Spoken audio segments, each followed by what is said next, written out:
স্বামী বিবেকানন্দ সম্পর্কে রবীন্দ্রনাথ বলেছিলেন, বিবেকানন্দের মধ্যে সব কিছু ইতিবাচক, নেতিবাচক কিছু নেই। আর বিবেকানন্দকে জানলেই ভারতকে জানা হবে। একথার গভীর তাৎপর্য আছে। ভারতবর্ষের মূল আত্মাকে বিবেকানন্দ যেমন করে উপলব্ধি করেছিলেন, যেমন করে তিনি প্রত্যক্ষ করেছিলেন বলা যেতে পারে, সারা ভারত ভ্রমণ করে মানুষের কাছাকাছি এসে মানুষের প্রাণের স্পন্দনকে অনুভব করে যে সত্যকে উদ্ঘাটিত করতে পেরেছিলেন তা তিনি প্রকাশ করেছেন স্পষ্টভাবে। জাগতে হবে, তরুণ সমাজকে জাগতে হবে। তিনি উচ্চকণ্ঠে ঘোষণা করেছিলেন, "Awake, awake, great souls, the world is in misery, can you sleep?" তোমরা ঘুমিয়ে থাকবে। তিনি কখনো পছন্দ করেননি বীর্যহীনের মতন, শক্তিহীনের মতন দুর্বলভাবে ইংরেজের মুখোমুখি হতে। তিনি চেয়েছিলেন বীরত্বের সঙ্গে, তেজের সঙ্গে, অন্যায়ের বিরুদ্ধে, অত্যাচারের বিরুদ্ধে প্রতিরোধ করতেন। সে কথা তিনি বিভিন্নভাবে প্রকাশ করেছেন। তার সেই ভাবনাই একটা প্রবল গঙ্গাধারার মতন প্রকাশিত হয়েছে নিবেদিতার মাধ্যমে। নিবেদিতা না থাকলে ভারতবর্ষের স্বাধীনতা আন্দোলন, গণজাগরণের আন্দোলন, মানুষের বৈপ্লবিক আন্দোলন তেমনভাবে প্রকাশ হতে পারত না।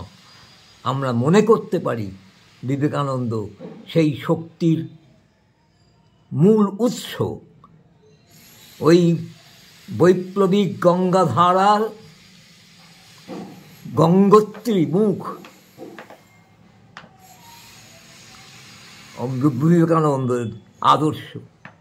আজ যখন আমরা দেখছি চতুর্দিকে আদর্শের অভাব, অন্যায় যখন প্রবল থেকে প্রবলতর হচ্ছে, আর তার বিরুদ্ধে প্রতিরোধ করার জন্য, সেই অন্যায়কে বিদূরিত করার জন্য তরুণ সমাজ তেমনভাবে জাগ্রত হচ্ছে না, তখন মনে হতে পারে একমাত্র বিবেকানন্দ থাকলেই তিনি এই অন্যায়ের বিরুদ্ধে প্রতিরোধ করতে পারতেন এবং তিনি জাগাতে পারতেন তরুণ সমাজকে। দুর্ভাগ্যের বিষয়, আজ সেই জাগরণ সম্ভব হচ্ছে না। একটা স্ফুরণ মাত্র ঘটেছিল কিছুদিন আগে, যখন আমরা দেখলাম আরজিকর কাণ্ডকে বিভিন্নভাবে প্রতিরোধ করবার জন্যে তরুণ সমাজ জেগে উঠেছিল। এক সামান্য যুবতীর আহ্বানে সমস্ত বাংলাদেশের মানুষ, বিশেষ করে মহিলা সমাজ, তরুণ সমাজ, তারা জেগে উঠেছিল। সেই ক্ষণস্ফুরণ আমাদের স্মরণ করিয়ে দিয়েছিল যে শক্তি লুকিয়ে আছে, অন্তর্নিহিত হয়ে আছে। কিন্তু আবার দেখলাম সেই শক্তি যেন নির্বাপিত অগ্নির মতন নিঃশেষ হয়ে গেল। এই সময় মনে হতে পারে এই যে ক্রমধারা, বিবেকানন্দ থেকে নিবেদিতা, নিবেদিতা থেকে অরবিন্দ, অরবিন্দ থেকে আরও বৈপ্লবিক দলের লোকেরা, এবং এই ধারাই আমরা লক্ষ্য করেছি নেতাজির মধ্যে।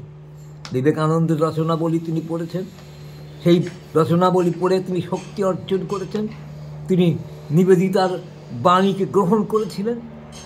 এই যে ধারা, সেই ধারাকে প্রবাহিত রাখার চেষ্টা করা প্রয়োজন ছিল। বিবেকানন্দ সেই ধারাকে প্রবহমান রাখার জন্যই রামকৃষ্ণ মিশন প্রতিষ্ঠা করেছিলেন। হয়তো সেখানে রাজনীতির গন্ধ দূর করে দেবার চেষ্টা করেছিলেন, যেমন এই কিছুদিন আগের আন্দোলনে বারবার বলা হয়েছিল রাজনীতি থেকে মুক্ত। বিবেকানন্দ রামকৃষ্ণ মিশনের আদর্শ সম্পর্কে বলেছিলেন আত্মমোক্ষার্থম, নিজের মোক্ষের জন্য, নিজের মুক্তির জন্য যেমন কাজ করতে হবে, তেমনি লোকহিতায়, লোকের হিত সাধনের জন্য কাজ করতে হবে। সেই বাণী আজও আমাদের মধ্যে গ্রহণ করার প্রয়োজন ছিল, এবং তার জন্য যদি দুর্বার হতে হতো, দুঃসহ হতে হতো, সুকঠিন হতে হতো, তীব্রভাবে প্রতিবাদ করবার জন্যে যদি জেগে উঠতে হতো নতুনভাবে, তাহলেও পশ্চাৎপদ হওয়া অনুচিত ছিল। কিন্তু সেই পশ্চাৎপদ হতে বাধ্য হয়েছিল যে কোনো কারণেই হোক। আজ বিবেকানন্দের জন্মদিন আমাদের বারবার মনে হতে পারে। যুব সমাজকে জাগ্রত করবার জন্যে একমাত্র বিবেকানন্দের বাণী নতুনভাবে বিভিন্নভাবে জেগে উঠতে পারে। বিবেকানন্দের যে কর্মোদ্যম, বিবেকানন্দের যে প্রচার প্রসার এবং বিপুলভাবে প্রতিবাদ করার যে প্রবণতা, সে সম্পর্কে আমাদের মা শারদার একটি কথা মনে পড়ে। মা শারদা বলছেন, নরেন যদি আজকে থাকতো তাহলে কি ইংরেজরা তাকে বাইরে রাখতো? তাকেও জেলে পুরত। অর্থাৎ তার মধ্যে সেই তীব্র শক্তিকে মা শারদা অনুভব করতে পেরেছিলেন। মা শারদা যেমন নিজেও কাজের মধ্যে থাকতেন, তেমনি তিনিও উপলব্ধি করতে পেরেছিলেন নরেনের মধ্য দিয়েই ঠাকুর সেই কাজের ধারাকে প্রবহমান রাখতে চেয়েছিলেন। এবং বিভিন্ন ধারা বিভিন্নভাবে এগিয়ে গেছে। ভারতবর্ষের এমন কোনো দিক নেই যেখানে বিবেকানন্দের ধারা স্পর্শ করেনি, বিবেকানন্দের দৃষ্টি সেদিকে যা প্রসারিত হয়নি। বিবেকানন্দ অনুভব করতে চেষ্টা করেননি যে এই ভারতের বিভিন্ন দিক আছে, সেই দিকগুলোকে আরও সজাগ সচেতন করার প্রয়োজন তিনি অনুভব করেছিলেন। আর সেই কারণেই বিবেকানন্দকে বারবার আমাদের স্মরণ করতে হবে, বিবেকানন্দের বাণীকে অন্তর দিয়ে অনুভব করতে হবে, বিবেকানন্দের সত্যকে যে প্রতিষ্ঠিত করার প্রয়াস, সেই প্রয়াসকে অনুভব করার চেষ্টা করতে হবে। শুনব জন্মদিনে তার প্রতিমূর্তিতে, তার প্রতিকৃতিতে মাল্য অর্পণ করলেই আমাদের কর্তব্য পরিসমাপ্ত হবে না।